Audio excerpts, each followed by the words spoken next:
இங்கிலீஷ்ல லவ் அப்படிங்கிற வேர்டுக்கு ஒரே ஒரு அர்த்தம் தான் இருக்கு. ஆனா பைபிள் படி 4 வகையான லவ் இருக்கு அப்படின்னு சொன்னா உங்களுக்கு தெரியுமா? ஸோ அதை தான் இன்னைக்கு நம்ம பார்க்க போறோம். First type of love is Eros. Eros அப்படின்னா இது வந்து கணவனுக்கும் மனைவிக்கும் இடையில இருக்க ஒரு அன்பு.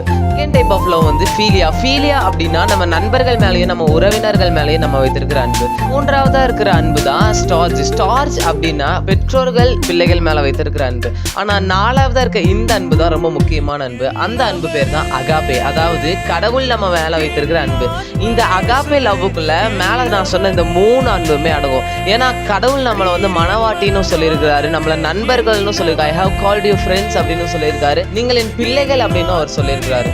ஸோ இந்த அகாபே அன்பு தான் selfless love and sacrificial love.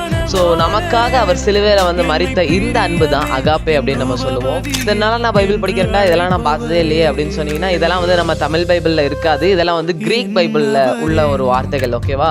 So இந்த விஷயம் உங்களுக்கு இப்போதான் தெரியும் அப்படின்னா ஆமேன் அப்படின்னு சொல்லி கமெண்ட் பண்ணிட்டு போங்க. நான் ஒரு பிக்சர் போடுறேன் பார்த்தீங்களா, கிட்டத்தட்ட 90% மேலே பீப்புள் வந்து சப்ஸ்கிரைபே பண்ண மாட்டீங்க. சரி, ஓகே, பரவாயில்ல, பிடிச்சிருந்தா பண்ணுங்க, பிடிக்காட்டி வேணாம். So may God bless everybody.